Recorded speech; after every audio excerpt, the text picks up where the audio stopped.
Get ready for the main event podcast. The guys are about to go live.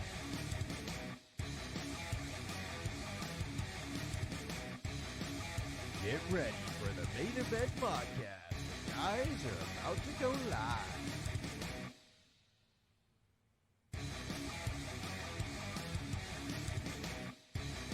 Get ready for the main event podcast. The guys are about to go live.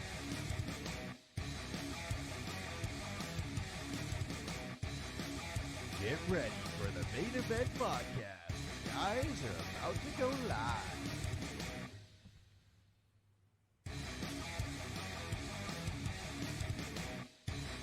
Get ready for the main event podcast. The guys. Adam, I got one question for you. Yes, sir. Are you ready for the main event? I am ready for the main event, part 3. Let's do this. Let's get that intro rolling.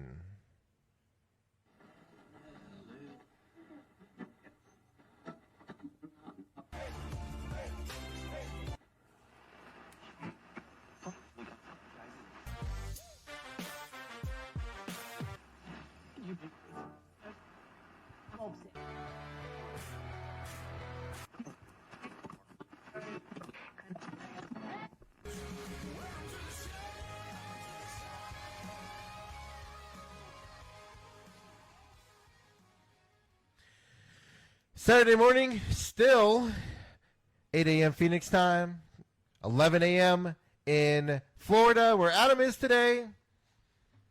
Part 3, because apparently the computers and software all did updates, and now it changed all the settings, so we've had to walk it back 800 times. Adam, good morning. Let's try this out again. Good morning, Steve. How are you on this fine Saturday morning here on the main event pod? Got a lot of stuff going on here. Right. Where in the world is Adam Michaels instead of Carmen Sandiego? I like to go to different locations. Hey, Steve, next week, is it in the budget for me to go to Honolulu? Not for you, but it is for me. Okay, all right. I figured somebody should go. Just wanted to send a little condolences out to my mom and the rest of our family. Hold on, before you get to that, I'm just waiting for confirmation that everything sounds fine and everything. Because quite frankly, I'm tired of you having to repeat this. Yeah, and I'm getting a little sad, and I say it, so it's a good thing. Everybody's like, what?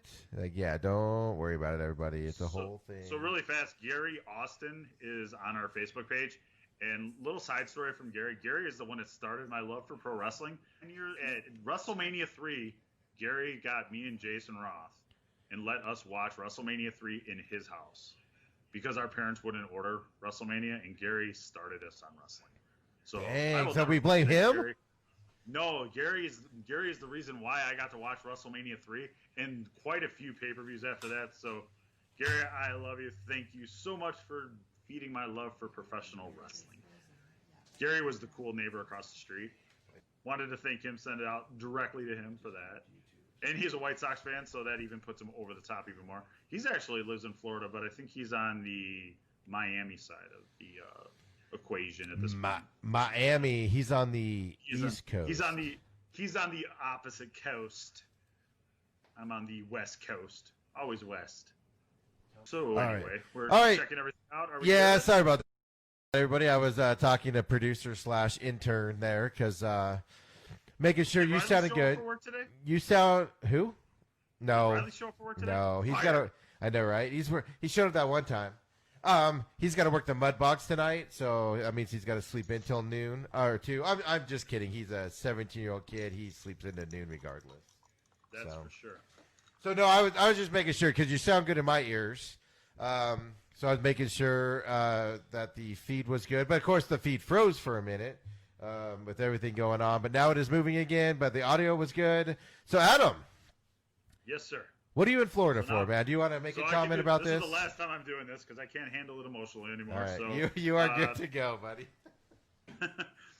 Thursday morning, my stepfather Raymond Cooper passed away, and the whole family is down here for his funeral and to remember him. And just wanted to say we're going to miss you. Always didn't see eye to eye, but definitely loved each other and grew as the years went on. So I'm going to miss you forever for sure. Just wanted to get that out of the way and move on to some sports because I need a break, and sports isn't quite cooperating with me, but we'll hammer them on Right. some stuff. I think I'm gonna get mad at some people today.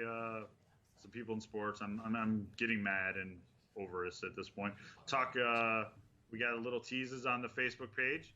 We can get into top 5 game shows later. So if you have yours tops, put them on Facebook.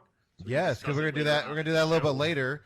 So, so we got the sound all worked out. Like I said, unfortunately, everybody, I apologize. Apparently, the computer didn't update. Reset a couple of the volume things going here, and of course, I didn't catch it. So I had to work the system back. So I apologize for having to go live a couple times. I know it's infuriating for me. I know Adam gets mad about it because he's always yelling at me about it. I know intern and producers get mad about it, and we're a small budget operation, unfortunately. We're gonna get there. We're next week. Might have next week we're replacing some equipment, so we might have a little bit of a thing. But I think we should try and work it out a day ahead of time, and we're gonna get this down to a well-oiled machine. The problem is that. But what we'll have some duct tape and some WD-40. That's what I was going to say. Just fine. That's what I was going to say, right? Well, it's for a small independent company that woke up one day and decided to start doing this stuff. We've learned a lot. As we said, I think it was last week I said it, where we started off in a kitchen, with a microphone and a laptop, and now we got this big elaborate operation for a radio program and stuff like that. So, I mean, it's definitely changed over the time, and unfortunately, I don't have I don't have engineers that I can just point at and they fix everything while I'm talking. Unfortunately, that's me. I thought about it the other day, Steve. My first appearance was via phone talking wrestling at some point in time. Was it wrestling or was it the NFL preview with the Chicago Bears? No, my first was a phone call. I was a phone call. I was still on. I hadn't made it to Arizona yet. Oh, that's right, because you were your first live one. Yeah, it was a preview of a WrestleMania, and then we did a football update because, I remember I went to the Cardinals. You were nice enough to take me to the Cardinals game. I wasn't prepared for that, and then Chief decides that we're going to eat outside when it's 932.7 degrees outside. I will never forgive him for that, by the way, after I died outside all day. But that girl was hot. That girl was hot, he thought, so it was worth it. Hey, it was worth it. Edit, beep, beep. No, I don't care. Nope. I did not go there just for the record. You didn't. No. You and me were just tag-alongs because we just got done watching the game. But I'll tell you what, as hot as it was, just a little NFL flashback. By the way, this was years ago. Years ago. I don't know what you call it. What do you, the grass? What do you call that?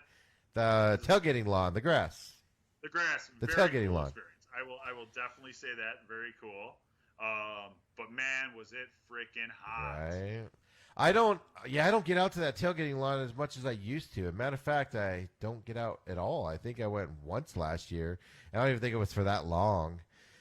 I used to do that every Sunday morning. I'd get up and roll out of bed after going to like an ASU game till 1 in the morning and roll out of bed at 7, drive an hour across town, all the tailgating stuff. It was brutal. So yeah, I mean, it was cool though. It was definitely a different experience than the Chicago tailgating, because that's done really by all, you're just in your car by the cars and trucks and different things, but very cool setup. I mean, I a lot of money set up in those tailgatings, man. I saw, multiple 32-inch TVs and everything else like that. Want to send a shout out really quick to a couple people, Steve. Christy's watching us on Facebook Live. Love you. Thank you. Kevin Berger. I did see that Christy said laughing her ass off. And, yeah. So. Kevin Berger checking in. Now, Kevin was part of the Main Event Chicago for a little bit. We did that at the Illinois Broadcasting School. With Chief or? With Kevin and Shaquille, we did the Main Event Chicago. Kind of a tailspin of that. We did that from the Illinois Media School. Always did that. And the funny thing with Kevin is, for some reason, I always wanted to call him by a different name, and I even did it in a promo once. I don't remember what I called him. I would say, what was the name? I don't remember. Oh gosh, I hope it. What I called him, but I called him something. I hope it was Mike. Just out of like habit or something. But Kevin's a great talent, moving up, man. Really proud of you. Onto a lot of good things here. So well, that's just awesome. want to give a couple shout outs out to those guys, man. Kevin, appreciated you being on the Main Event Chicago. Maybe we can get you on the podcast one day when we're talking some Bears, or he's really big into the basketball stuff. Not that so he carry my weight on that. I was gonna say we need to get him on then to cover your side, so right, I can have somebody to talk to. If we're not talking White Sox, Bears, or WWE, I'm just like. But so anyway, well, does he know? Well, does he know the history of the Main Event and why some strange guy from Phoenix calls it the Main Event?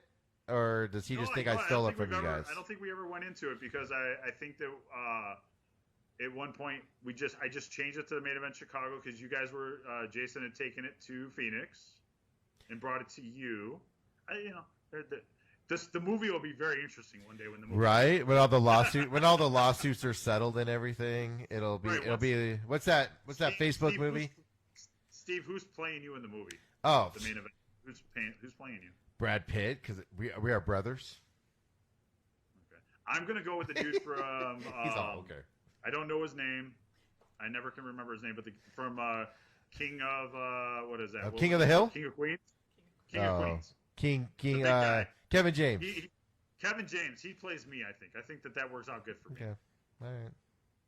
Me and him we're brothers. Really quick, just the overview so everybody knows. So Jason Carter was at the broadcast school with you, and he did a show with somebody. He did a show with me. Oh, was it you? Oh, okay. I don't even remember.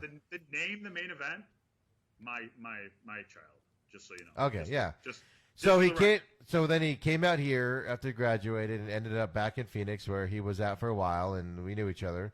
And he was just like, one day we do racing stuff, which is the whole Gestalt production thing started, right?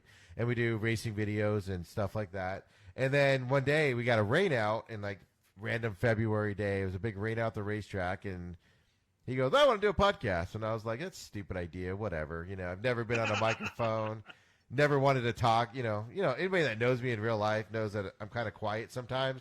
I could talk and I have opinions and stuff, but like, I don't really talk about it that much. And then, so we went to Best Buy, got a microphone, did some stuff. If you listen to the first shows, which I still have, oh, my God, I sound horrible. I say things I've never said in real life. But anyway, like whatnot. It's like I'd never say whatnot ever in my life. You put a microphone in front of me, and I'm like, and whatnot? What? So, but anyway, deciding on the name, I really wasn't interested because I figured it was going to be like I figure I just wasted $50 on a microphone, And I was like, this is only going to be like a week venture before we both give up and move on with our lives.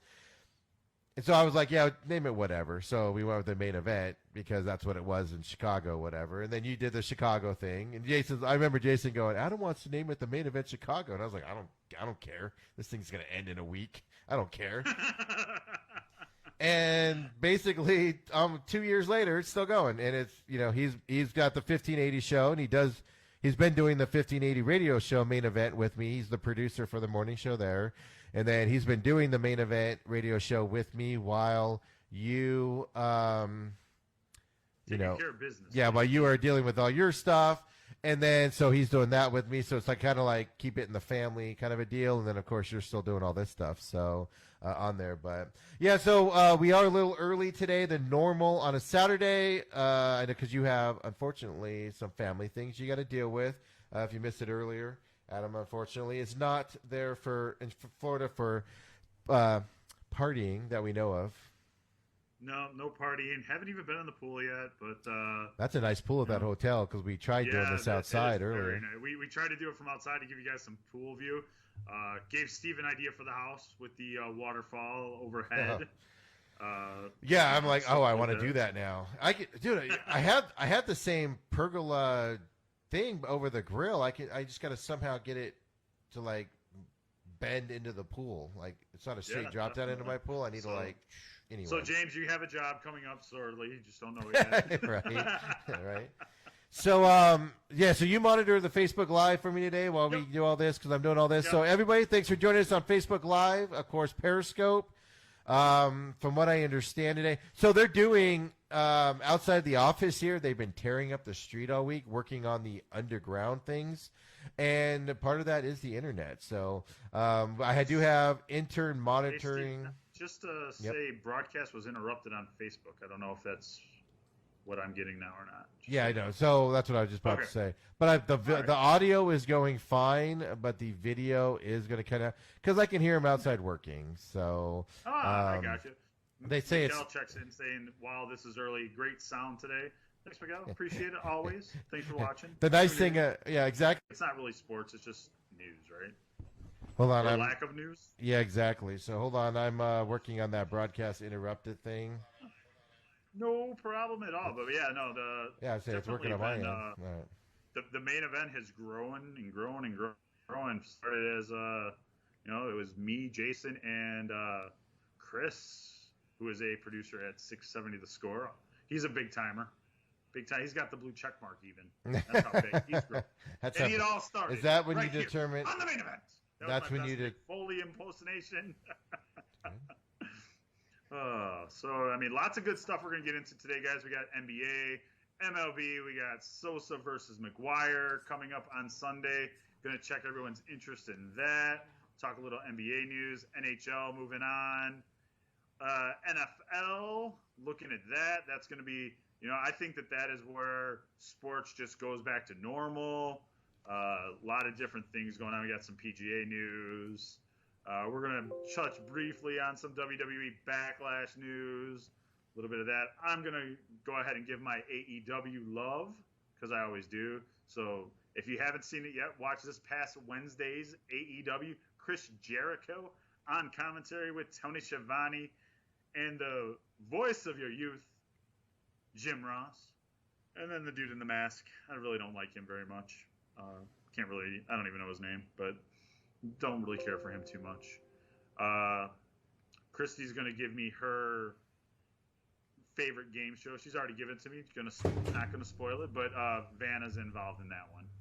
I don't agree with her. Not the best one. You'll get my top 5 later. You'll get Steve's top 5 later. Hopefully we'll have some more info from you guys that are listening.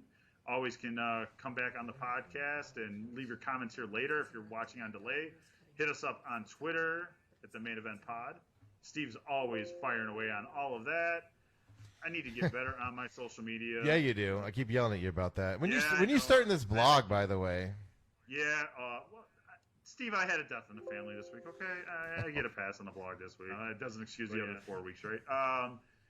So how are we on sound, Steve? I'm kind of babbling here, but I can babble. You're handling it fine. I'm just letting you handle yourself there. So okay. I didn't know if you were ready or not. I was checking the internet connection on Facebook, and I'm setting the record so we have the audio file and all of that good stuff. So because I know the broadcast was saying it was being interrupted for some reason, but everything was fine on our end. So. I checked out Castell Productions the other day, Steve, and I saw another site that had some dirt track racing that was showing some fans, and it seems like Arizona is stepping up their fandism. Texas is up to 50% now. I think last couple weeks out there at the dirt track for racing, last couple races had to be at 25%, and I think the race on the 20th. I just got done doing the promo for the other day. I want to say it's 50% capacity is what we're allowed to get. I don't know what the capacity was in North Carolina, but I know that I saw something on Facebook, and it was from North Carolina, and they were packed in there. There was no 50%, 25%. Those people were on top of each other. I don't know if you saw that same feed. Well, I think it was on Flow. Was it Flow maybe? It was. Yeah, it was. Okay. So.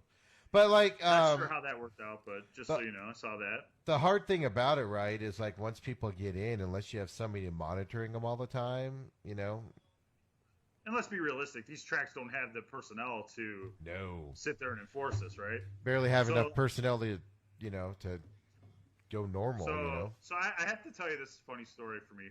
So as everybody knows, throughout the coronavirus, I have traveled quite a bit. I went from a plane once where it was me and 2 of my closest friends plus 4 flight attendants on a Wednesday night. And it's funny to me. So Southwest does the group boarding, right? You get your A1 through 60, and they load 10 people at a time to get on the plane. and they want you 6 feet apart on the tarmac. But once you get on that damn plane, they don't do this middle row unless you're family, but that dude at the window is not 6 feet away from me still. What is the point? Steve, can you explain to me the point of that whole thing? It just drives me insane. I just laugh about it. It's funny. Who knows? Makes no sense, does it? I can't. Doesn't make sense.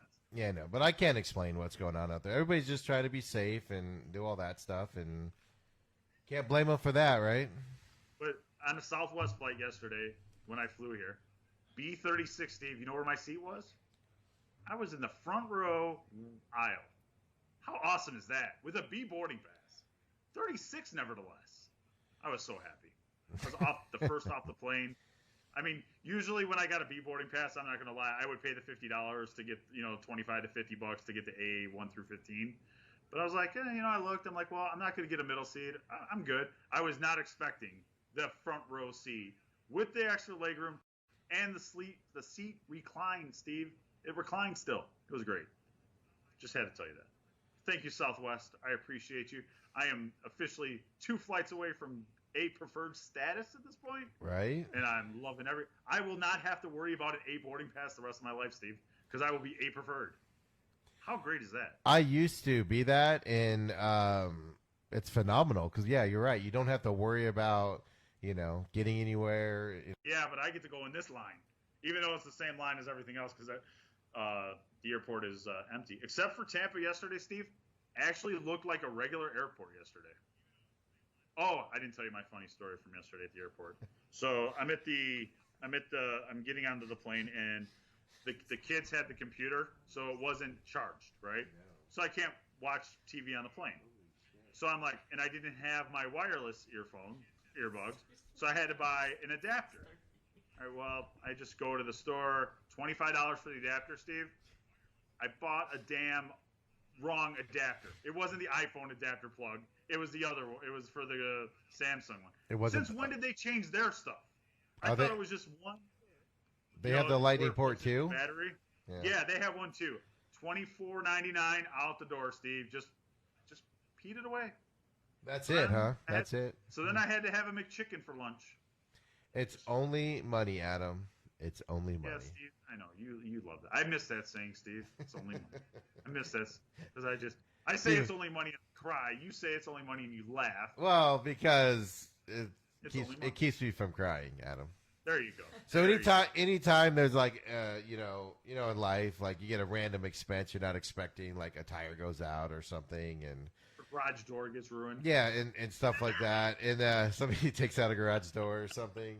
And then, but that girl was hot. You only have 2 options. By the way, it wasn't me or Adam that did that. It was somebody else. He's not talking about us. You only have 2 options in life, and you're paying for it either way, right? Like, you have to fix it. So you're paying for it. So it's cry or just deal with it. And so my saying is, it's only money. Real quick shout out on the Facebook to John Kahn. He works with Dustin Rhodes on the U.S. Sports Prep page. Did some work for them back in the day. Missed doing that somewhat, except you had to get up so early, John. I remember because you had to have that stuff out by 5, 4 in the morning. Getting up, the alarm going off at 3 o'clock, finding articles on the Minnesota Vikings and Detroit Lions and all sorts of stuff. But always appreciated the opportunity that John and Dustin gave. Actually, both me and Jason had that opportunity. Looks good on the resume still. Was that the sound thing where you had to get sound clips? There was a sound clip, and then there was also the media clip. It was for the morning show. Actually, 1580 The Fanatic there in Arizona uses their morning prep sheet still. Oh, so well, look at that. It's always a good thing. I don't, because I'm the night John, show. If you ever need help, let me know. I'd like to come back and do that sometime. Yeah. Thinking about doing some stuff at the Illinois Media School since it looks like I'm going to be here more. So they got a sports program I'm looking into. Trying to think about maybe doing that a little bit, add into the resume if I have to be here more for the family. But that's kind of the behind the scenes thing, trying to give a little bit more love to the Facebook as they check in with us. Yeah, no, the program. Somebody should monitor it from time to time. So yeah, definitely. But hey, I think we've done enough babbling, Steve. Well, more than normal, we have done enough babbling. Hold on, we. All right, I have done enough. I have taken over today, Steve. This is the main event, Chicago /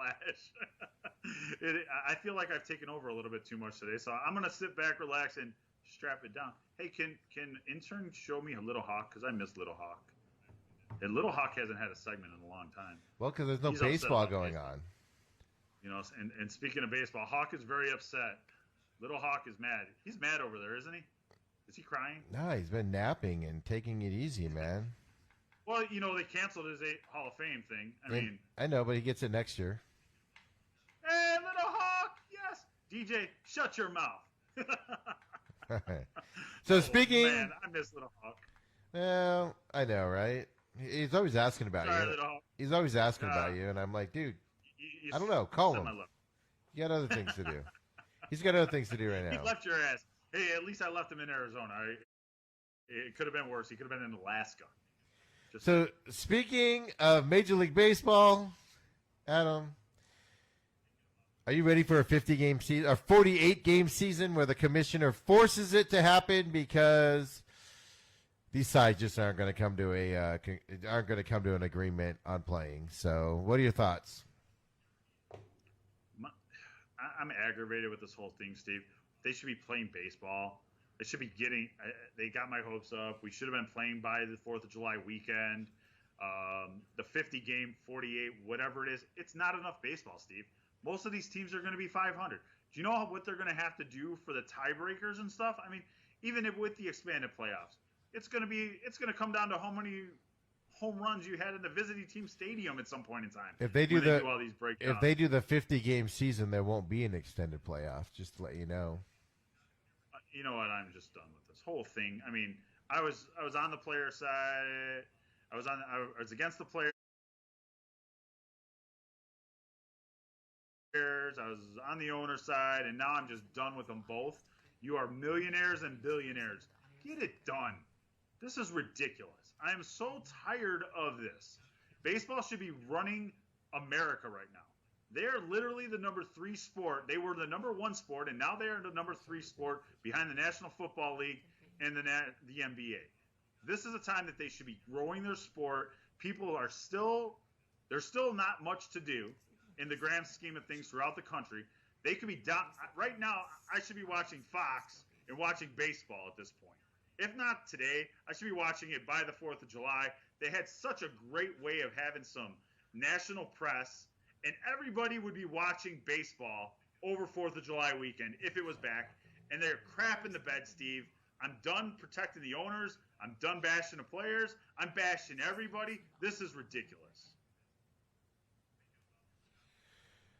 That's my soapbox. It's nice to hear you freak out like I do about it finally. So you're not just on one side anymore. So, but yeah, so the commissioner is going to have to do this 48-game deal where the players will get their prorated salary. But how many players are going to actually want to play in this is the question.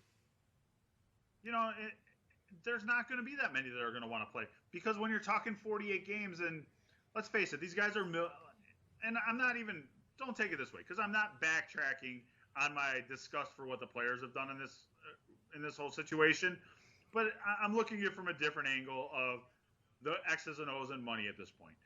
48 games for these guys, when you take, so let's just do it at $1 million. So, because it's an easy number to work off of. So it's what, 480,000, right? If you had $1 million, 480. If they played 48 games, they would get on a $1 million salary. Sure, let's run with that. Okay, so let's go with that. At that point, these guys are millionaires, and what do they care at that point? They're going to lose half of it in taxes. You're talking $200,000. I'm done with it all. I just, the 48 games makes no sense. Just don't even bother playing it at that point because that's what the major players are going to play. And for me as a White Sox fan, this was a season of hope, prosperity, opportunity. We were going to compete, Steve. They were going to be in this thing. And what is it? It is June 13th. There's no baseball. There's no sign of baseball. It means the Sox fans will still keep excited. I'm tired of playing MLB The Show at this point, Steve. I've given that part up because I'm so angry with this whole thing. And baseball is effing it up because you got 2021. We're going to have another collective bargaining agreement, and that's what this whole problem is, because each side feels if they give in one little bit when it comes to 2021, it's good. It's setting precedent. We are in unprecedented times, Steve. Why are we doing this? I'm so tired of it. Baseball, get your crap together. You are missing the boat. You've already lost. So with the millennial generation, baseball fans have already went away. They're not as strong as they were. I don't consider – I'm not a millennial. I have millennial traits. But I'll tell you what, that I'm just so tired of this where baseball is losing. They could literally become the fourth sport, Steve, behind hockey at some point in time. And 10 years ago, that was on Fandom. 20 years ago, they were the number one sport, Steve. And now they're number 3, behind the NBA, and I don't even like the NBA. Man, I'll tell you what, Steve, my blood pressure's pretty flipping high today. I know. I'm liking it. And because you're ranting on everything that White Sox barf. you're I'm very tired. you're ranting on everything I rant about. Where you usually laugh at me and yell at me and tell me I'm wrong. There you go. So. You know what? Like I said, Steve, I'm still blaming players on this whole thing too. But the owners need to get their head out of their ass too. Just because you give up a little bit of something today doesn't necessarily mean that it transponds to when the world is normal. You know, the baseball union is the strongest union in sports. But what's going to happen is if there's a worse stoppage in 2021 on top of a 48 flipping game season this year, I don't even know, Steve. I really don't even know. How do you not see that coming? Like, because no, I see it now. yeah, that's what I mean. I see it. I kept giving up hope, Steve. I was like, all right, they got to do at least 100 games, right? We're not even at the All-Star break. After the All-Star break, I know it's not the official halfway point. All right, so maybe we get, I was still hoping for like 100 games, 114 games, Steve. I was okay with even if they wanted to do it where, so if we had to go, say they had to go into starting the playoffs mid-October and they had to do, neutral site games. If they had to go to Arizona, if they had to go to Florida because that's ridiculous. That's a ridiculous plan. I don't care, Steve. I just wanted more baseball. The ridiculous plan is 48 games. That's ridiculous, Steve. You're going to have a 10-way tie in a 17 division. I don't even know the numbers. I'm just very upset by this whole thing. Baseball is ruining itself is really what I'm more upset about at this point. More than anything else, I'm upset that you're costing yourself fans, Steve. There's 7, 8, 9, 10-year-old kids at home right now that if their parents were watching TV, maybe they find the love of the sport that I have. But no, and that my son Zach has. But no, you don't have that. The 7, 8-year-olds of today, they're not watching baseball. They're not playing baseball. Baseball is going to F itself, Steve, and they're doing it more and more every flipping day. Well, Adam, it's been that way for a long time because kids don't watch baseball anymore. That's their problem. As the older people like you, hopefully not for a while, die off, then they're not being replaced because kids today are watching it. Kids today are like me, where they can take it or leave it. They don't care. I'm not missing baseball at all. I only missed baseball once, by the way. That was Memorial Day weekend. Because usually Memorial Day weekend, I'm out in the pool with the kids. We're grilling, doing whatever. And then I go inside and you have a baseball game on, right? Because they play baseball games all day. That day I was like, oh, man, there's no baseball to watch. That was the only time I even ever thought about baseball. Just a record. So I have a good baseball story, though, Steve, today for you. So in 2015, my son played for the Glenbard North baseball team. And yesterday, one of the pitchers on that team, Eric Orzi, a 5th-round draft pick by the New York Mets. So a kid that I've watched play baseball for 4 years was drafted in the MLB. So that was pretty exciting for me. I was watching because when it came up on mine, I saw it on yours. The Major League Baseball draft, which just happened, is like such a joke on top of it. Well, no, it is a joke. I mean, I have no idea.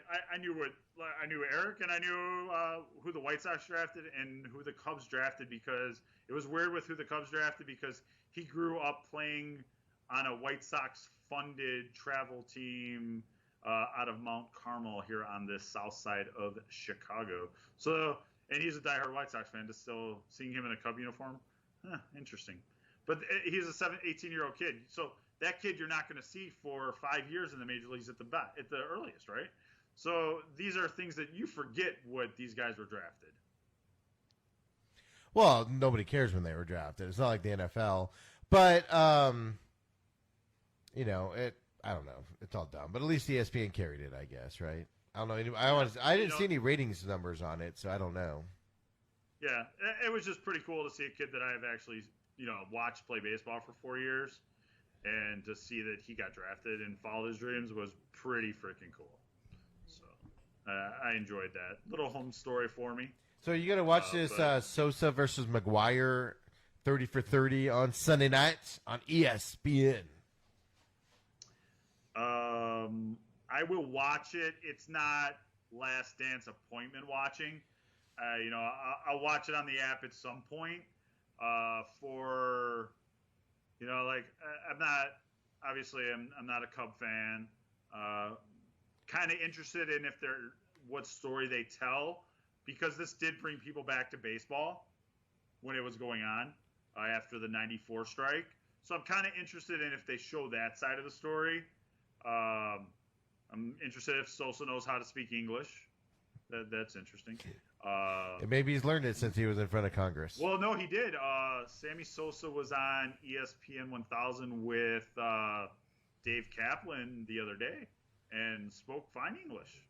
Kind of interested to see. So there's a big with Sosa and the Cubs. They've been very far apart on the whole thing for a while. Oh, Ricketts has said, the owner has said, you're not welcome here. Right. So I'm kind of interested to see if this kind of mends fences. Kaplan so he's a diehard Cub fan and a pretty big media personality here in Chicago, and has some really good ties with the Ricketts family. So there's some piecework in the making.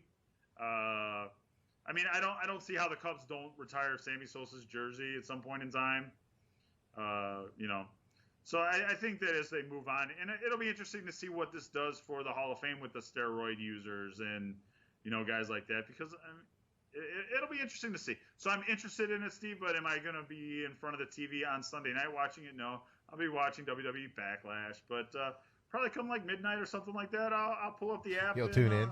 I'll watch it. Yeah, I'll definitely check it out. You'll like it. Thoughts on it next week. What if Dallas reruns came on at the time? Which one are you watching? Oh, I'm watching the Dallas. Well, yeah.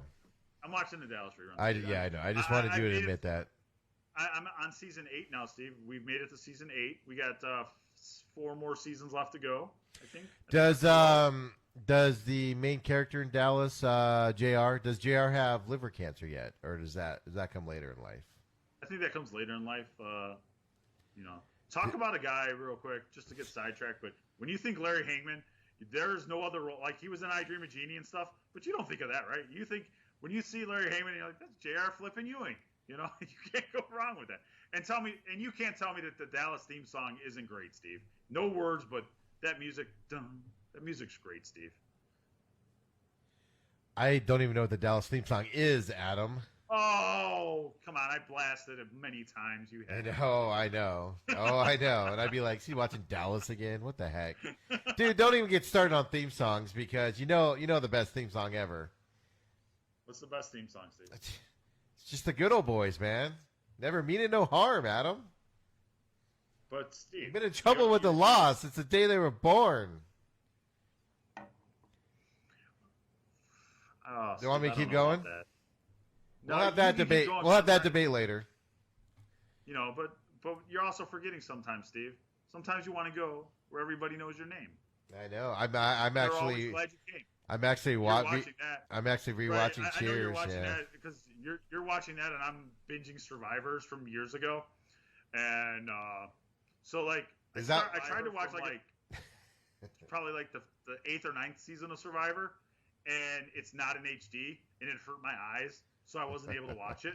So I had to wait. I had to wait until like season 20 when it went in HD, and then I was starting binge watching Survivor. And I'd watched some of it, but I'd forgotten who'd won and all that stuff. But Survivor's a great show, Steve. Just so you know. I never got into it. Never got into that. You're a Big Brother, though, right? Big Brother. Yeah, Big Brother. Like yeah, Big Brother? But that's because you get. That's because Big Brother, you get. How many start off? 16 or whatever, 12, whatever. And you get the biggest psychos on the planet, and you lock them in a house together. It's phenomenal. Right. And what's cool with Phenomenal. the Big Brother is you get the Big Brother After Dark. You can pay for the Big Brother feeds and spy on them 24/7. I The already hardest get all part that. about Big Brother is not looking like at the Joker site for the updates and actually to watch the TV show. Because once you're invested, you want to know what's happening every minute. Of That's what every I hate day. about the live feeds, though, because if you watch the live feeds, you find out because they show them celebrating who wins the HOH. Right. Like they don't show the competition, but then Right. they'll show them So- celebrating and negotiating. You're like, well, Jasmine won So the HOH this week. So you're either one of two fans of the Big Brother, right? You're either a fan of the TV show and you don't do the live feeds, or you just do the live feeds and watch maybe the live eviction. Because other than that, there's no reason. If you're watching live feeds, there's no reason to watch any show other than the live evictions.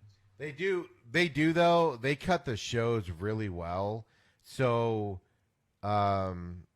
if you're watching the live feeds and then you watch the show, and it's a lot more dramatic than the live feeds are actually at. You know what I mean? So, So when you get a minute, Steve, and everybody else, the most beautiful woman ever on Big Brother, Diane Henry. She was in All Stars in like season 9. I was gonna say, dude, that was so long. Diane Henry. Oh, What I is she love her. now? She was 60? She's probably got I don't grandkids care. now Like, running she, around. like, That was. If she called me today and said, "Adam, come be with me," I'd have to consider it. How many years ago was season 9? Season 9. She was in All Stars too, I think. Which again was 10 years ago too. So perfect. Yeah, they're talking season 9. They're talking All Stars this year just because they're not able to do the casting right. I know. So they're talking All Stars again this year. I don't know if I want to see Mike Boogie again or anything like that, but They should I don't do. know. They should do it because you're quarantining them anyway. You test them and then you throw them in a quarantine, right? yeah, no, I know. I just hope there is a Big Brother. It's going to obviously be a later start because they'd be usually getting ready to ramp up right about now. The problem is that no TV shows are coming back in the fall on time because they're not filming. So might as well do a Big Brother a little bit later. But it will run into a lot of sports coming up. Maybe because Adam, the NBA had a start date. They've all negotiated it. They came out and they said July 31st start date. Camps will start soon. And then this week they came out with the news that they're going to move that July 31st schedule They're moving it up, Steve. all the way up to July 30th. I was so disappointed when I heard July 30th, Steve. I thought, oh man, they're going to get ready to go. We're going to get July 10th, you know. And I'm not the biggest basketball fan, as we all know here on the Main Event Pod. But I want to watch. I want to see basketball. I'm interested. I'm not interested in the teams per se, Steve. Like who's going to win? Because I really believe it's all going to come down to either the Lakers or the Clippers at the end of the day. Back, you know, when they're done in October. I don't know how you can But say that, but okay. That's just my opinion, Steve. That's what I feel. Well, My your opinion's basketball insight stupid. is right there for you. Just It's not, kidding. please, people, whatever you do not follow my basketball insight at all. But you know, I think it's going to come out of the West. But I'm interested in how it's broadcasted. I'm interested in all that. I'm interested in how it looks and things like that. So that's the stuff that I'm interested in. So I was hoping they were coming back early, but they're not. We got the 22-team format. So, gonna do- well, the NBA this week You'll have came to out. break it down for me more, Steve, because you know me, when NBA stuff comes on, I kind of check out a little bit. I have to say, I'm sorry. So I apologize, NBA. they came out with the training camp schedule this week. So July 9th through the 29th is the training camp at the ESPN Wild World of Sports Complex at Walt Disney World Resort in Kissimmee, Florida. Kissimmee, Steve. I know. Kissimmee. Kissimmee is what I call it. Kissimmee at, I shouldn't say that. I caught myself. That would have sounded really weird.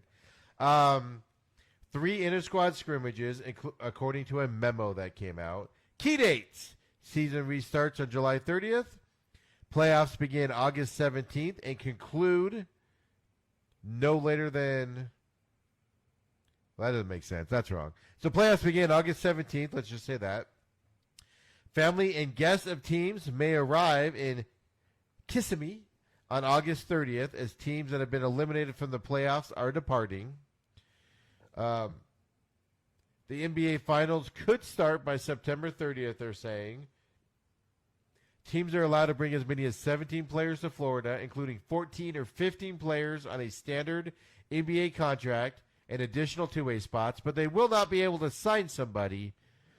So you can't go to Europe right now and sign somebody to come in and play in this tournament. But you can totally see some owner doing, right? Can they even get here from?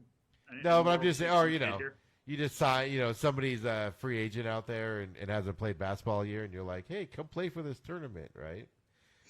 But, Adam, so that's all coming out. But then it's been coming out the last couple of days where some of the players are now having second thoughts about going back and playing now, right? So last night, Brooklyn Nets star Kyrie Irving, who, by the way, was on the call to vote for the season to restart and play, 28-0 was that vote.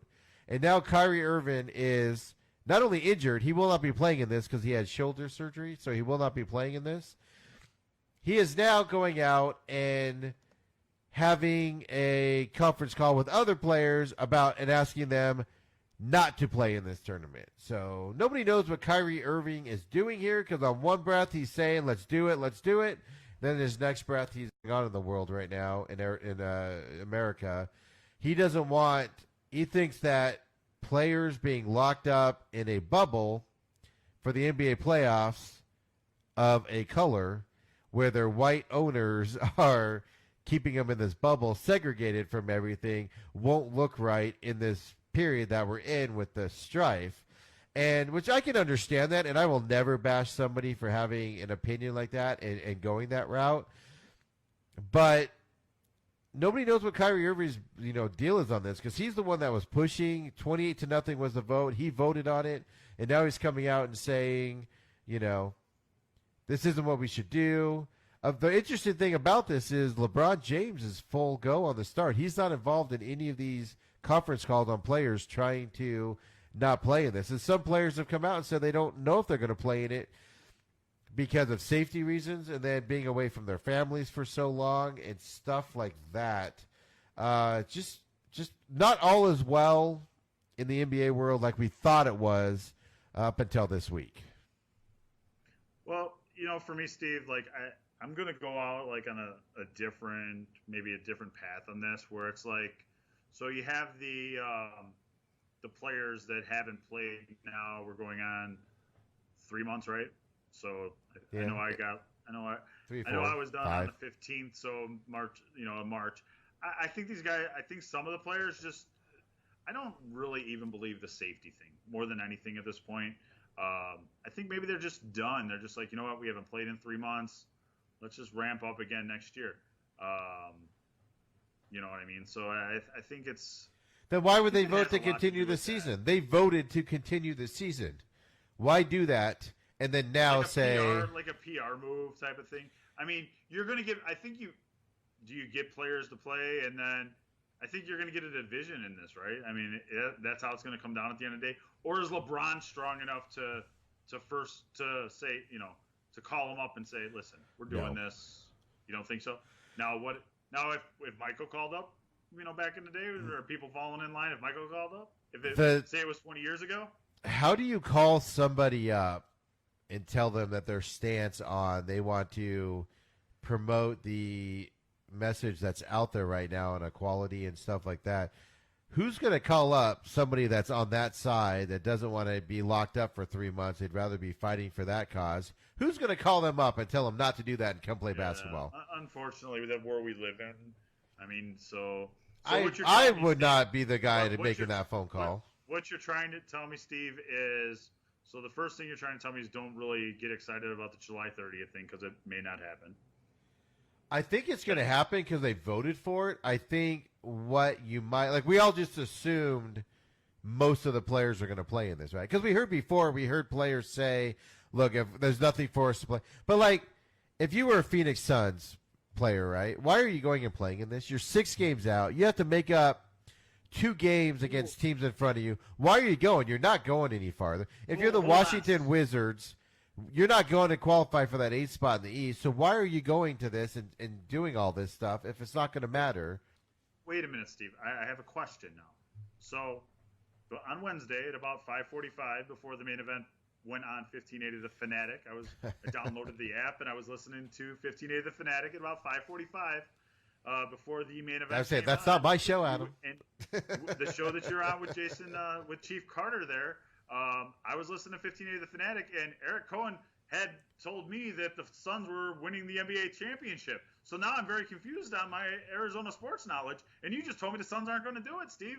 Where's the deal at? The Suns have a better Who chance I of believe? making it if they don't play in this tournament. So wait, That's so my stance. are we? I have one more NBA, one thought I had to go back to, but I wanted to make sure we were finishing up on the NBA before I did, because I wanted to go back to your dreams, and you don't crush anyone's dreams. So I want to get back to that. No, I will crush people's dreams. I never said I wouldn't crush dreams. I said I'm not going to tell somebody somebody that has a passion for something, I'm not going to tell them to not go for it, right? Okay, right. So That's what I mean. are Dreams? we Oh, no, done? I'll crush dreams all day long. I want to go back to that, though. Yeah, so, no. all right, when we're done with the NBA, I want to go back to that before we're done, because I have a thought. I have something I want to run by you. So, so I'm just saying we don't know what's going on here. We're going to get a season because they voted to have the season. It's just what are we going to get? So, like, LeBron James is going to play. But who else on that Lakers team is going to play, right? And that's my point is you don't know if the Lakers and Clippers are going to be the last two. Because what if half of LeBron's teammates decide not to play? Half of his good teammates decide not to play, right? And then you get a full whatever Boston Celtics team, or you get a full Milwaukee team in there. You know they're not going to be able to compete on that. So that's all I'm saying on that deal there. So I mean, there's risk in everything we do, right? But I just don't. The thing I don't get is it's like baseball. What drives me nuts about this is okay. So everybody wants baseball to come back, but it's not coming back the way you know baseball. It's going to be DH in both leagues. I don't want to see that garbage. I want it to come back. Don't come back unless it's going to be as close to regular as it can be. Like NASCAR, they are everything. They are as close to being back as possible, right? They're not doing practice in most. They're not doing that stuff. You know, don't come back with an altered schedule of random hodgepodge league differences, and you're playing different schedules that you never would play before. Like all of a sudden the D-backs are going to play all these AL West teams because of – I don't want to see that. If you're going to bring it back as close to normal as possible. And that's how I kind of feel about the NBA. Secluding them in Orlando, you know, for 3 months or the NBA said the teams that lose will at most be sequestered for 52 days. 52 days is a long time. You know, 52 days is a long time to be in a bubble, and Definitely. who wants to do that? How many people complain because you had to sequester yourself in your house and you just wanted to? But by day 3, you were like, I'm going to the. You knew the guy. Walmart, damn it. Yeah, you knew the guy. I mean, people were complaining because people were just going to Home Depot and Lowe's and Walmart and just strolling the aisles because it was something to do to get out of their house. And you want these guys to go 52 days? I remember one day being at the house. I'm like, I'm going to Walmart. You're like, why? I'm like, I don't know. Because I'm going. Right? But real quick, but that's all I'm saying on that NBA deal is I can totally get where the players are coming from. So right. Definitely. I mean, it'll be interesting to see where they go from here. We had talked a little bit earlier where I was like, what happens in September when, you know, certain NFL stadiums, like I'm going to go out and say, you know, in Dallas, they're going to be 75 to 100% occupancy, and there's fans, and the NBA is still playing in front of nobody. It'll be interesting to see where all that plays out. Yeah, it's going to look. It's going to look. That I brought that up on the 1580 show on one of those, where I said how awkward is it going to be when college football and the NFL have fans, even if it's limited, but they have fans, and the NBA's wrapping up their season. You know, the NBA finals have no fans in there. It's going to look weird. It's going to look ridiculous. And it's not going to look the same. And I think you're hurting your brand by coming back and doing that than you are if you just either took it off or just came back like as close to normal as possible. Yeah, what about I Facebook? agree with you. You were going to say something about Facebook? So, yeah, on Facebook, Steve Mullenhausen of the Walkway to the Fight Club. Steve, it is a great podcast that him and Daryl do.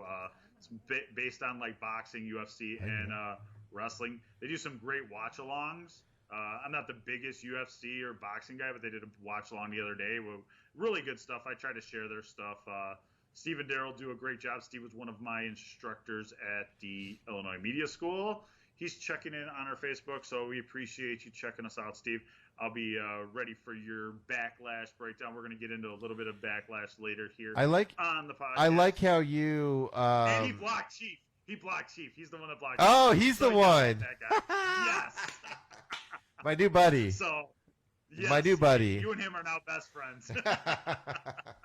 Gosh. So, real quick, Steve, just so you know, when you blocked Jason Carter, celebrated that for some strange reason. Not Well, really sure I don't know if it's one of those weird I don't know. I don't know how to describe it. It was weird, but we do appreciate you checking us out, Steve. I'll be listening for your backlash recap. Not too excited about the card myself, but hey, it's something to do on my Sunday night. Do you think my mom's going to get mad when I download the WWE Network to her TV? She's going to be like, 2 weeks from now, she's going to be like, what is this crap? Oh, I was going to say, Adam, she'll be mad if you're watching it at the funeral. So don't do that. I will not do that, Steve. It's not like it's the White Sox in the World Series. Oh, dang. So, I was at, just as a story, I was at a wedding for like Game 3 of the World Series for the White Sox, and I was at the bar watching the game, like 90% of it, just so you know.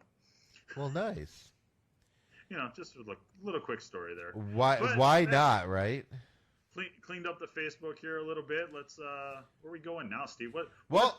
Since you're in Florida, let's talk about just a little thing here. The Florida governor signed the NCAA likeness bill, is what I call it there, where basically players now in Florida can get paid for their likeness and for their athlete name, image, and likeness.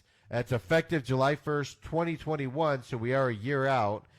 So basically, college athletes in Florida can now sign paid endorsement deals, which of course, I think California was the first to do this, and then now Florida's done it, and the NCAA came out and said that we need to look at this and we need to get this implemented.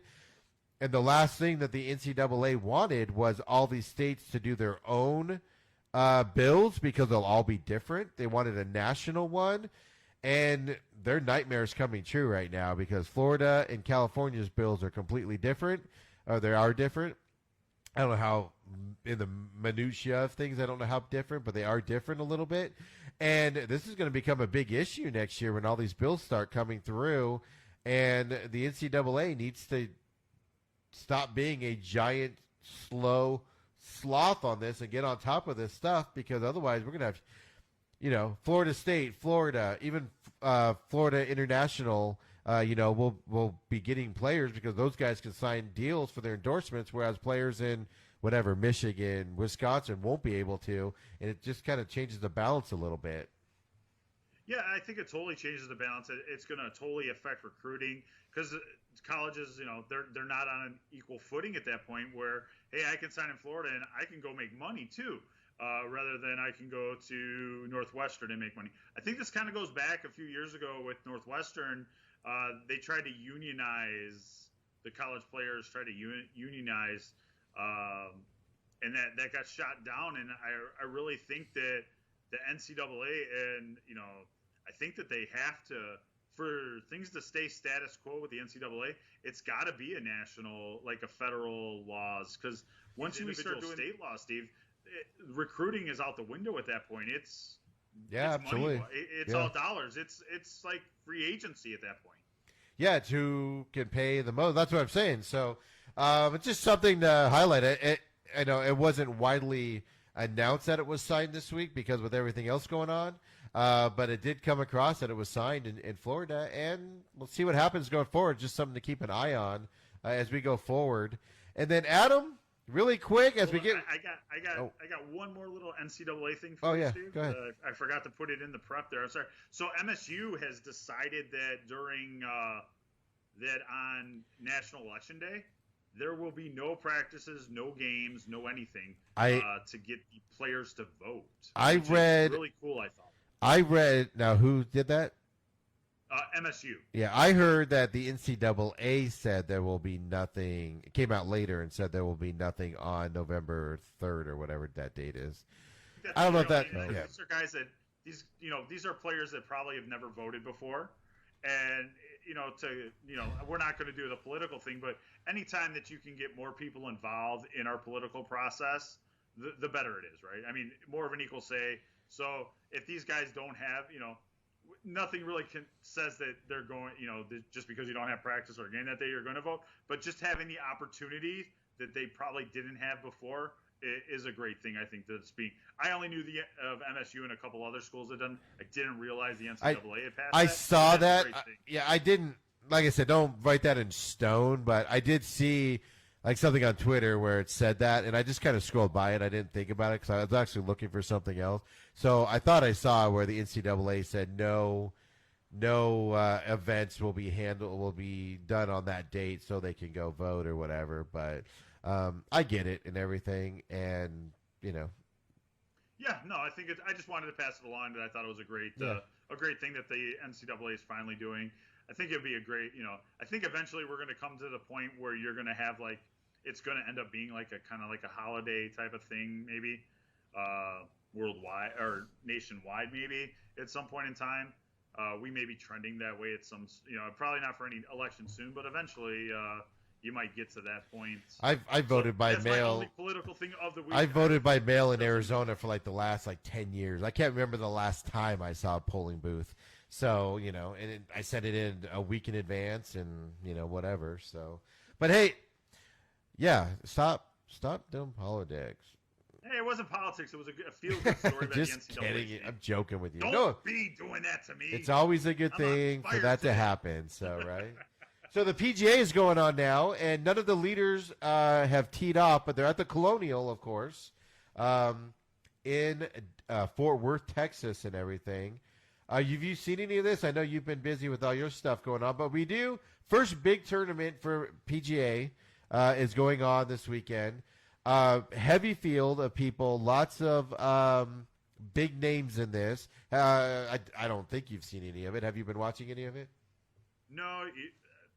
Sadly, Steve, my PGA love is on Sunday when Tiger's involved. Well, that's not going to be this Sunday because Tiger's not in this tournament. So that's my son. I also like Jordan Spieth. I have to say that when he's in it on Sunday. He's in it now. I'm a PGA Sunday watcher, Steve. I'm not a Friday Saturday guy, but Sunday I'm in on it. Yeah, Jordan Spieth hasn't been relevant in golf in 4 years, but the good news is he's in this one. So Harold Varner III. Which I love golfers because they always have the 3 after the 2, 3, 4, 6, after their name. He took his place in history in the PGA Tour's technology era because of a triple bogey. Jordan Spieth had his lowest 36-hole score in 4 years. Rory McIlroy shot a 63 with a bogey on his final hole. Can you believe that? You shot a 63 and you bogeyed your 18? That's ridiculous. The strongest field of the year in golf's return to competition produced an all-star leaderboard at the Charles Schwab Challenge. How about that marketing line right there? The challenge. The Charles Schwab Challenge. It's been I've had it on a little bit while I've been doing other stuff and everything, but I haven't been watching it too much. My favorite is Jim Nantz goes live on NBC Sports Network on Thursday, and he's like, "Hey everybody, welcome to the Colonial." And a guy tees off, and you hear this guy go, "That's a fucking great shot!" Just blurts it out really loud, and all the mics pick it up. So Jim Nantz has to go, "Well, everybody, I apologize. We apologize for the live content. So they go, in this undefined, unprecedented time. They go live. Anyway. Yeah, they go live, and then just instantly you get an F-bomb dropped on television. It was phenomenal timing. It wasn't anybody being callous, it was a great shot. So just that's why you don't mic people up and have mics everywhere, right? With no crowd there. Nobody was clapping, so it just picks up, I mean, some of the players. Now, isn't there a PGA with fans coming soon, right? I don't know if they've announced that yet or anything, have they? I don't know. I think there's something coming soon, Steve. I'll have to find it for you. But it was great. One of the golfers, I don't remember who, he had a beautiful shot from out in the fairway, and it lands close to the pin in the green, and then he waves it. He waves at everybody like there's a crowd. He waves Like, oh, thank you. Like they're clapping because he had a good shot. It was hilarious to watch. But it's been a great golf tournament from what I've seen and what I've read and seen the scores and everything. So Sunday might be a phenomenal day. And, Jordan Spieth being back in this thing after being so dominant for, 2 years and then falling off the face of the earth. Of course, with everything going on in the world, just so you know, everybody's making a big deal, rightfully so, because he's in first place at the Colonial after 2 days. But Harold Varner III is the only African-American player on the tour playing in this tournament. So that's obviously being watched as well with everything going on in the world on there. So, just a little PGA knowledge. If you're around today, catch it on CBS. I'll have it on in the background while I'm doing some stuff and everything. And hopefully it turns out to be a good deal. But, again, just another sport that's back live and competing. It's not these gimmick charity things anymore. It's an actual golf tournament. So there you go. Ready for the PGA to come back and make my Sunday afternoon interesting at 10. Right. So, Adam, before we get into the NHL, the NFL real quick, I have something really important for you. Okay, I'm ready. What is your favorite game shows? We narrowed it down to top 5, both of us. And I had a hard time doing that. So what do we have for your top 5 game shows of all time? My top 5, checking in at number 5, Bob Barker, my CBS in the morning when I was a kid, watching The Price is Right. Were you not at school? No, I didn't go to school much, Steve. I try not to go that much. But, like the little dude that went, he went up the thing, whatever the kaleidoscope. Oh, thing, the guy going up the Alps. Yes. That was like one of the favorite ones. And Steve, where else do you got 1 in 8 chance of people of winning a car, right? I mean, didn't you always feel bad for the person that didn't get, and you could win this fabulous dining set. I don't want the damn dining set. I want a car. Instead of the car. Right, you get a dining set, Yeah. All right. What you got for number 4? Number 4, I'm gonna go in the Wayback Machine, Steve, and Chuck Woolery with the Love Connection. I always liked it. We'll be back in 2 and 2.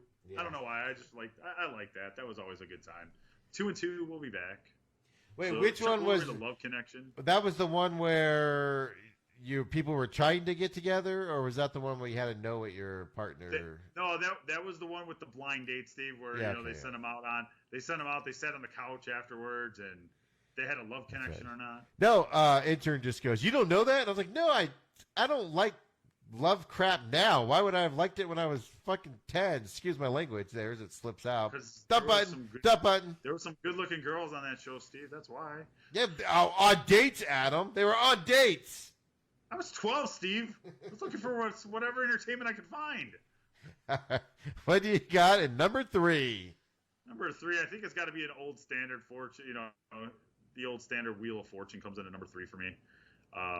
Can't go wrong with Vanna and Pat. Pat Sajak still looks the same as he did when I was a kid, though. I mean, that man's had some work done. Do you remember the Pat Sajak late night TV show, Steve? I never watched it. Not only did I not watch it, most of America didn't, because that's why it didn't last very long. Steve. Yeah. Did not last very long. So I got Pat and Vanna checking in at number 3. Pat and so got a little Wheel of Fortune. It was like one of the few game shows that I could actually guess at some stuff. My favorite. Could never do Jeopardy. First of all, my favorite part. I have 2 favorite things about Wheel of Fortune. One actually with the game itself, and then the other one, a show making fun of it.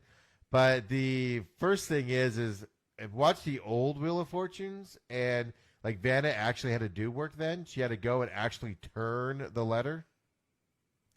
Yeah, I remember that. She had to pull it to turn it. And now she just goes up and it lights up and she just hovers over it and it ding. Why is Vanna even there at that point? Right? And then my second thing about Wheel of Fortune is South Park. When they did they had the opener. If you haven't seen it, check it out online. Where it was funny. They had a word on there, and it was like people who bother you. He guessed wrong, and it's the funniest opening you've ever seen. I'm not a South Park. Have you not seen that? For the most Are part. you kidding me? I have not seen that. I'm sending it to you. I will. Dude. I will have to YouTube and Google that one. And I'm not the biggest. I never really watch. I know who they are and stuff, but I've never really watched South Park that much. So, I'm gonna put it on. I'll be putting it on Twitter. Put a link to YouTube for you. I mean, it's an episode that parodies racial stuff, so it's it's got its points or whatever, and but it's just the funniest Wheel of Fortune thing ever. Because you always get people that guess wrong, and you're like, "Whoa, where'd you get?" Right? Like Andy Richter from Conan, the TV show, just had one recently where all the stuff was the F word. It was pretty funny. It's like he just kept thinking that all the words on the board were the F word. It was pretty funny. So that's my whole thing on Wheel of Fortune is people make fun of it all the time. And I think we lost Adam. Adam is so disgusted by my Wheel of Fortune take that Adam was like, I'm outie. I'm out of here. Screw y'all. So Adam got through his two deals there. Adam got through. I was just texting him saying, dude, I don't know what happened. We have new stuff coming for Adam this week, so we're hoping that'll solve his deal on that. But so Adam had Wheel of Fortune. What was that? Number 3. So I can't even remember right now. I wasn't writing it down. What do you have us for? Yeah, Love Connection. So that was. I want to go back to that. So that was the one where they went out on a date, right? And then Chuck Rory asked questions of the quote-unquote host of the date. And then at the end he'd be like, Do you want to go on another date? yeah, do you want to go on another date or no? And people said no. Like one was like, be like, oh yeah, I'd love to go on another date with them. And then the other person was like, no. Dear God, no. They both had to agree. That just seems awkward, right? And was that the one where he asked like weird questions so they sounded sexual but they weren't? I know they did it in a dating game. But yeah, I remember distinctly when I was a kid and I remember distinctly watching The Love Connection, and I don't know why. I must have enjoyed it. It's a good one. I just remember the 2 and 2, of course, on there. That over the dating game of the 2? I know the dating game's older. Yeah, you're probably right. I'm just trying to think. I'm trying to like compare the 2. I remember the dating game was like, but that was like wives in the dating game, so it was people you should have known. No. They were long-time relationships though. They weren't No, new. The dating game was the one where you'd have like 3 girls and 1 guy, and you would go out with each of the 3. No. What was the one where? I think of the Newlywed. Oh, the Newlywed Game is the one I'm thinking of. Intern is filling me in on my. Too bad you guys can't hear her because I don't have a mic hooked up on her, so she's afraid of the microphone, so everybody knows. But deathly afraid. Thinks it's a snake. It's gonna bite her. What do you think is going to be Adam's number 2? Intern. He's already done Wheel of Fortune. Well, now we're going to get a replay of what he's already chosen here. Hollywood So Squares, maybe? Hollywood Squares, you're going with 2 because he's not listening right now. $10,000 pyramid. You think is going to be his number 2 or number? You think those are going to be his 1 and 2? You think he's going to go that old though? Old school? Maybe. Do you? Really? I don't see Adam a big $10,000 pyramid guy. Oh. 'Cause it could be. No, he goes simple. Let's talk about him like he's not here since he's not. So he goes simple, right? Because he went, Yeah. the Bob Barker show. That I forget the name of it now. Price is Right. Then you went Love Connection. Like, can't get more simple than that. And then Wheel of Fortune. So and you're like, I think he's into Jeopardy. Like, what? I said Hollywood Squares. Hollywood Squares. That was a classic. I actually forgot about that one. I might have to add that one into my list here and everything. So Pyramid was my favorite, though. Pyramid was weird because you just had people like shouting stuff out. It's green. Go to the hill. It says he's here. I can't hear him. Oh, he's watching on Facebook, so he can't hear. Adam just posted on Facebook that because I was like, let's talk about him like he's not here since he's not. He just texted and said, He wants me to get on the mic. I am here. Keep me in line. So that's funny on that one. So it's like, okay. Well, we're not messing with the connections to put you on a mic because we know that mic is not set up. And if I try to do that, the world might explode or something on there. So, but like, he's simple, right? So let's talk like he can't hear, even though he can. What about name that tune? Like, that'd be something. But he's not a big music guy. So I don't know. I don't know if he'd go that route because that was hard.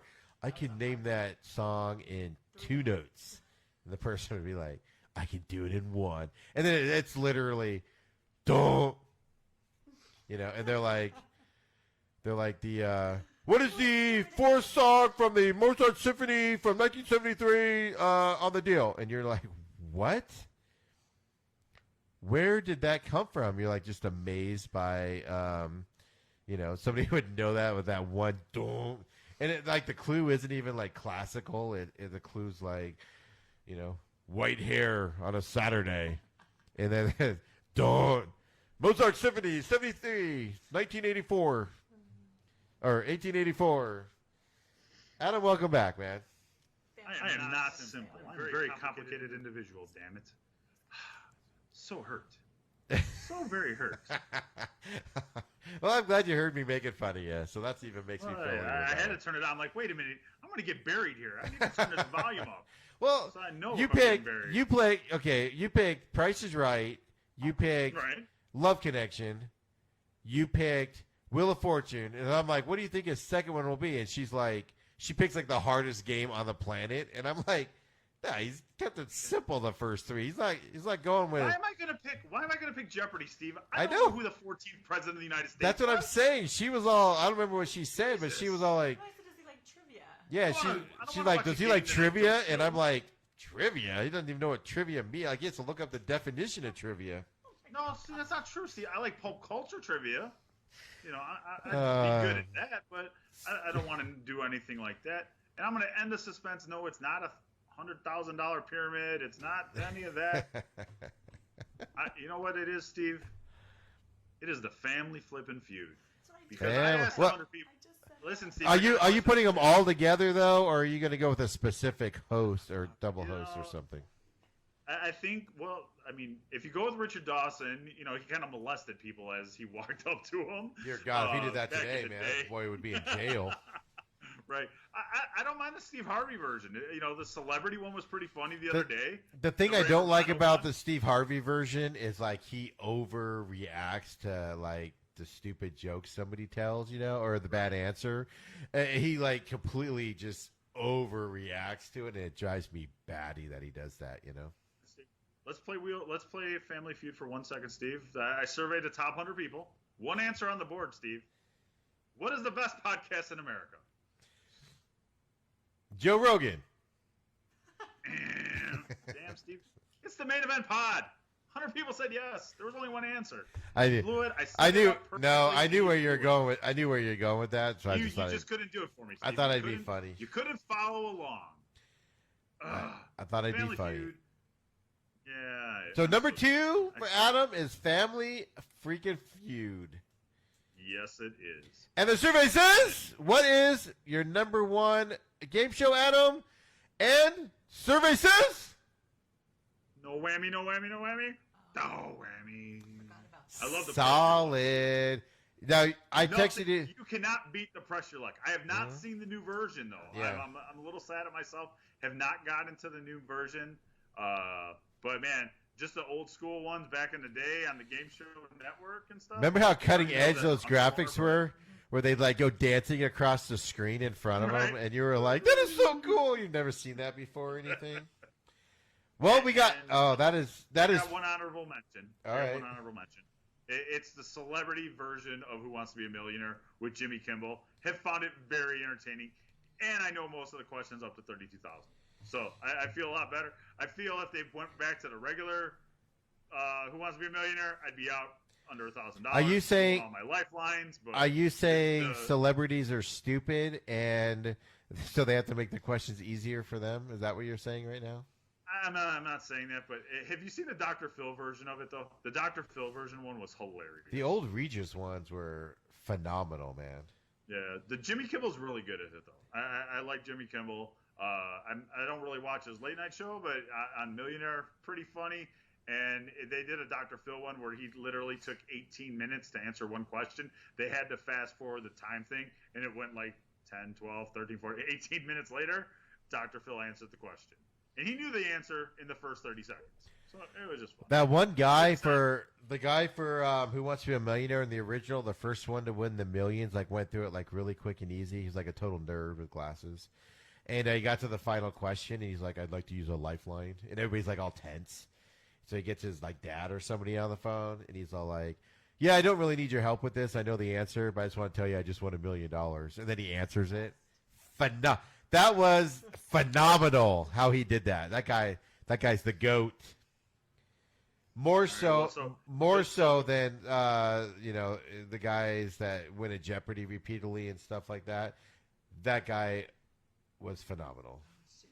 So Christy checks in on Facebook with her top five, and she didn't do it in no particular order.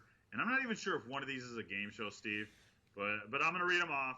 We got Wheel of Fortune, but I don't know why she didn't do it in order, Steve. That's the game. It's the top five. It's just not name 4 random game shows and maybe one.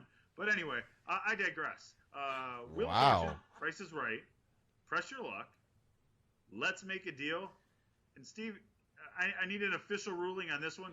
Is Fear Factor a game? Yeah, yes. I will allow it. You will allow? See, I don't know if I allow that. Because you're competing, man. No, it's a competition. Skills, brute. So Survivor's a game show? No, technically, I would allow that too. But we're not going into reality. I consider that a reality show more than... Maybe next week. Best reality show. Yeah. You never know. So I would consider that more of a reality show. I would disallow Survivor, but yeah, no. Fear Factor is totally a game show. You're competing against 3 other people and eating gross things and stuff and things like that. Well, yeah, I'm allowing Steve signs it. the check, so we'll go ahead and let it be allowed. The judge, I disagree, but hey, I lose a lot of arguments these days, so that's fine. So Steve, I'm waiting for yours with your $1,000 pyramids and all these high-tech game shows that I've probably never seen. What? So, Adam, honorable mentions. Let's start with that. How can you leave? And the only reason this doesn't make my top 5 is I had a hard time. And we needed to go to like top 10, maybe 15, because I had such a hard time doing this. Adam, get comfortable over there. Jeez. He like leans back in the chair. And I'm leaning back. I'm ready for your input. So, Hollywood Squares, phenomenal. Doesn't get any better than that. I just have to have my visualization. Is that where you had Hollywood people in squares, Adam? They were in a board, right? It was like a tic-tac-toe board. Yeah, exactly. And you had to like make X or O. You had to get tic-tac-toe by them answering the question. And so the question was asked by the host, whoever that was, and then the celebrity would have to answer it. So they'd be like purple, and they'd have some funny little comment, and everybody would giggle, right? And then the person had to agree or disagree if the answer was or correct or incorrect, and if they got it right, they got X marks the box or whatever. So is this the one where I'd have to say, "I'll take Joan Rivers for the win"? Yes, exactly. Like I know in the later years, in the middle. well, Whoopi Goldberg, I know in the later years was in the middle and stuff. So that's an honorable mention because that's just a classic, feel good, funny, funny show there. But dude, shop. Another honorable mention: shop till you drop. Never seen it. That's a old school. Never seen. That's a grocery Shop store Till You one, Drop. dude. Oh my God, how have you not seen this? It was on some weird, I don't know, what it was, the Nashville Network or something. So you would have to, they would give you like an amount, and you had to match your grocery shopping as close to the amount as possible. And then the final thing was they gave you a cart, and you just had to go get what you, so people would be going and getting like frozen turkeys and just throwing them into the basket because they're expensive, because the person with the highest grocery bill at the end. How have you not seen Shop Till You Drop, Adam? Can't say that I've seen that one that much. You have not lived. Yeah, I haven't seen that show, Steve. I'm sorry. Okay. I do apologize. I'd like to fake it and say that I have seen it, but I'm also I have not seen it. I left this one off of my regular deal just because I couldn't. It's a smart one, and I couldn't. I think it's one of the best game shows ever, just in terms of like intelligence, and you get so excited when you can answer one correctly while they're answering 400 correctly. And that's Jeopardy. Jeopardy's all time one of the best shows. You're right on Wheel of Fortune, by the way, but it's not anywhere close to my list because it's so basic. It's so whatever. That's not one of the better ones. I like a little bit more of the challenging shows. But an old one back then, honorable mention also, Win Ben Stein's Money. If you've ever seen, Okay, I have seen that. I have seen Win Ben Stein's Money. yeah, same thing. Well, Didn't really enjoy it that much, but had to see it. I mean, that was good. So I have that as honorable mention. That would be in my top 10. By the way. All these would be in my top 10. But number 5, Adam, I have a game show that I bet you guys won't even remember. Card Sharks. Oh, with Bob Eubanks. Yes, and you had the big cards. Yes. And you had to put them up Yes, on the you thing. had to pick over, the next card was higher or lower than a jack, or something Yes. like that. Yes. Oh, great show. Right? Great show. I Simple, remember that one. basic. It's always stuck with me for some odd reason. I've always been like, why don't they remake Card Sharks? I don't know why. I just always loved it. That's my number 5. So if that's my number 5, imagine what my number 4 is, Adam. Only time will tell, Steve. In the 1980s, there was a fledgling network that used to play music videos back in the day. And as they were doing that, they started doing their game shows. And there was one game show on there with Colin Quinn that was one of the best things I've ever seen in my life, called Remote Control. Vaguely remember it. Wow. Great show. Phenomenal. You can watch replays of it on YouTube. I caught myself doing it like a year or so ago. And I just, number 4, Remote Control. Great game show. Check it out. It's on YouTube. Times like that. Number 4. Number 3, I'm going with a newer one because this thing was gripping. Even when I go to Dave & Buster's, I will play this game because it's just addicting. I know this game. It's fun. Howie Mandel's a germaphobe, and just watching him avoid people hugging him when they win stuff is great. Deal or no deal? What would you do when you're down to 2 cases and you don't know which one's which? And every time they flopped it open and you were like, is that a high number? And if it was a low number, everybody cheer. You could just feel the pressure coming and going. Phenomenal. Phenomenal when it came out. Yes, I cannot disagree. If I had a top 10, it would have been in there for sure. So next, I'm going to stay with a more recent one. We've already talked about it. It's on your list. Who Wants to Be a Millionaire? Because just the pressure, you could go Lifeline. You have to. Then you can put pressure on your friends to not let you down. The audience, the stupid audience, generally doesn't know the answer to it, and the pressure in that was just great on there, and it was just.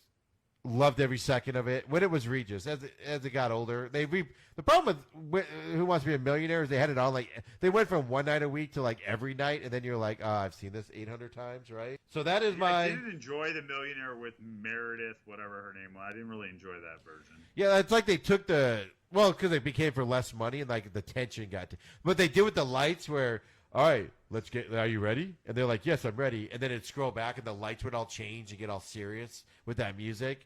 And then they'd ask the question. And you could hear the people talking it out. And then they're like, I think it's C. Then and you're like, no, it's B. And you're like yelling at your screen. You know, because you can put yourself in those two game shows. That's why they're so phenomenal for newer game shows here. My number one, Adam. Number one. I'm gonna cheat and do a 1A, and then a number one.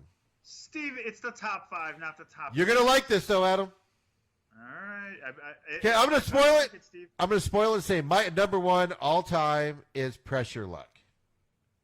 Okay, there you go. I will allow. Yes. I have always loved that. Those little was gonna monsters happen. would run across. But no, Weakest Link, man, that was phenomenal. The tension in that, and then just the way you got dismissed when you were stupid was just great.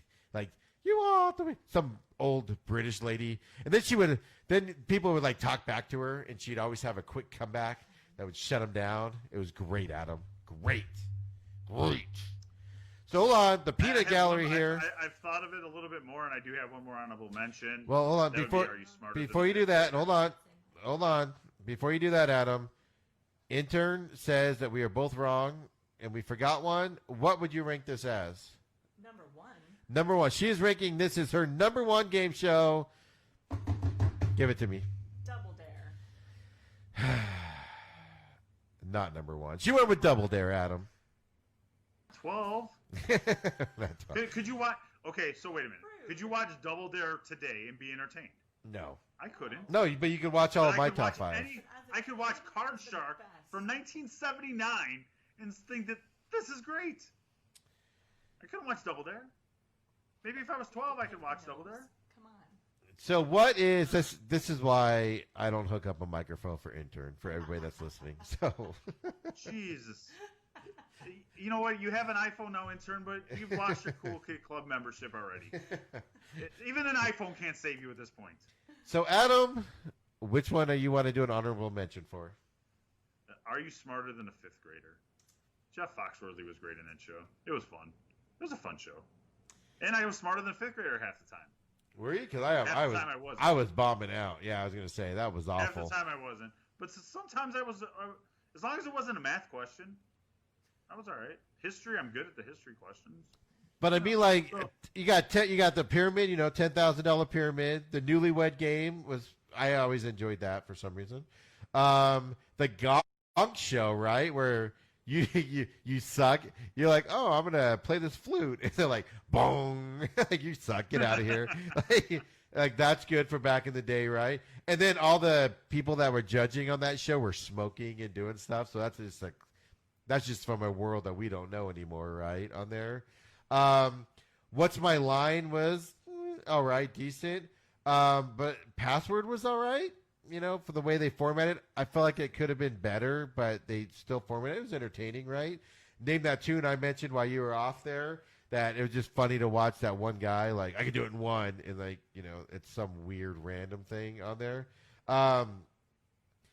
The Joker's Wild, I vaguely remember that one and enjoying that one a lot for there. But there was one that neither one of us had.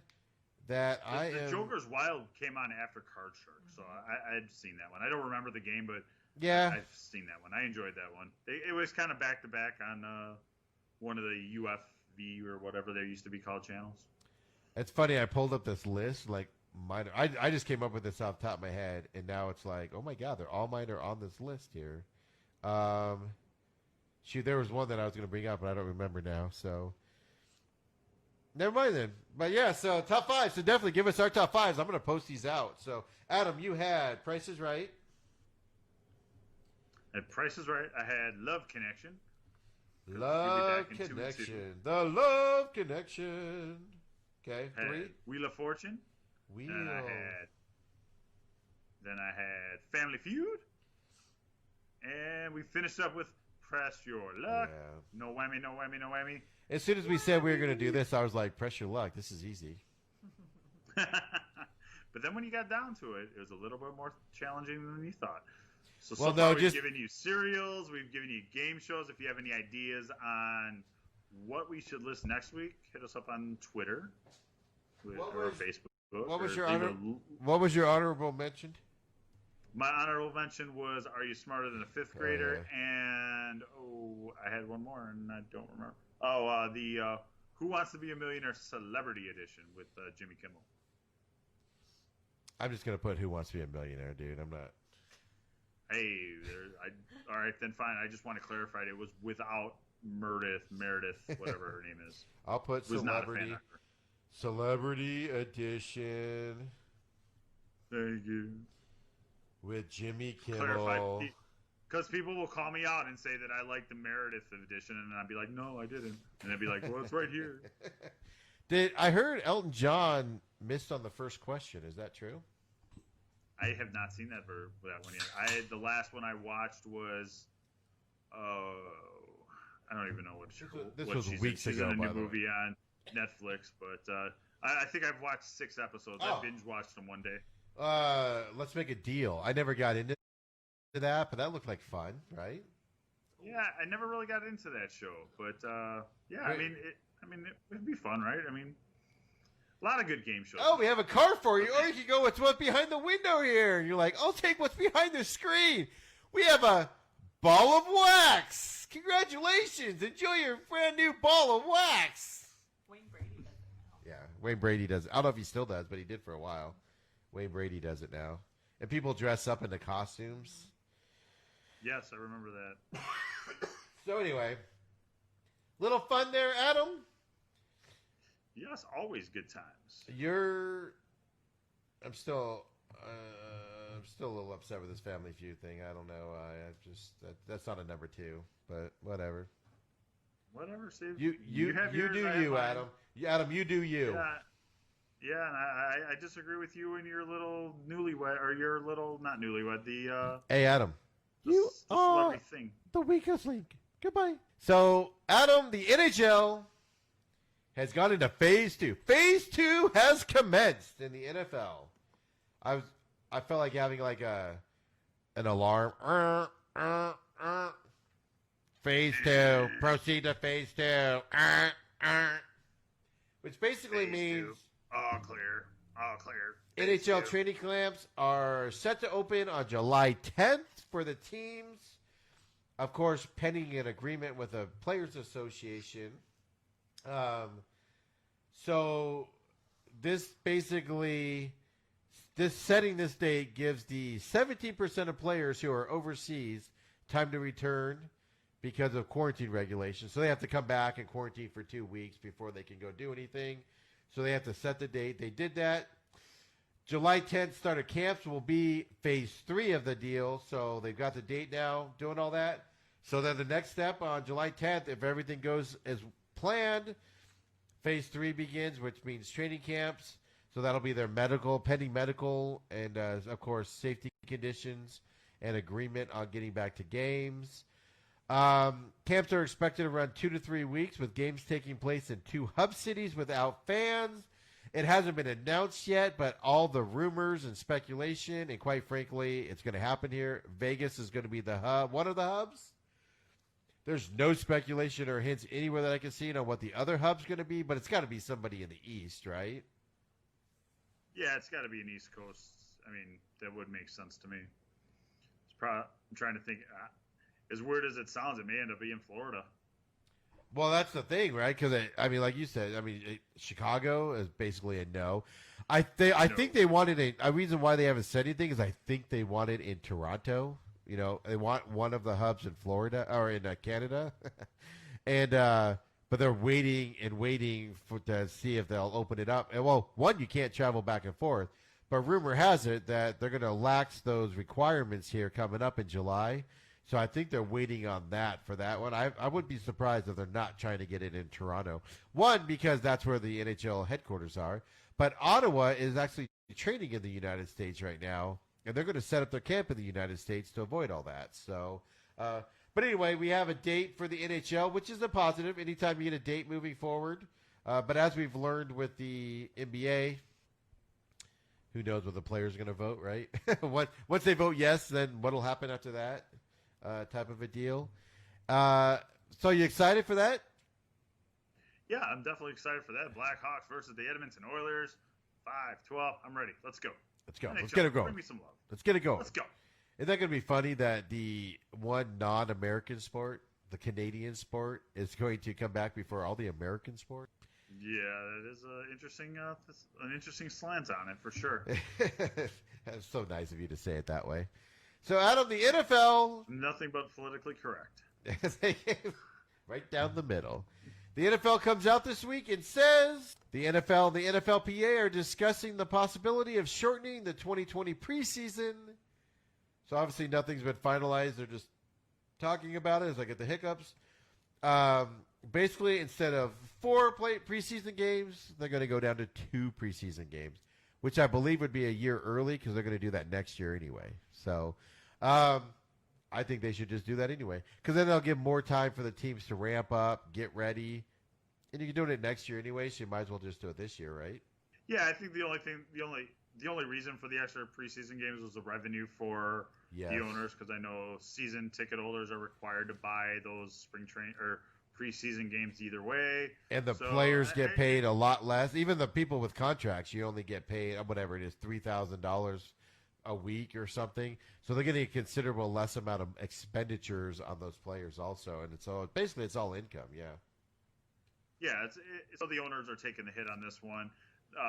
Like you said, we're doing it next week anyway, so really what is the difference at that point?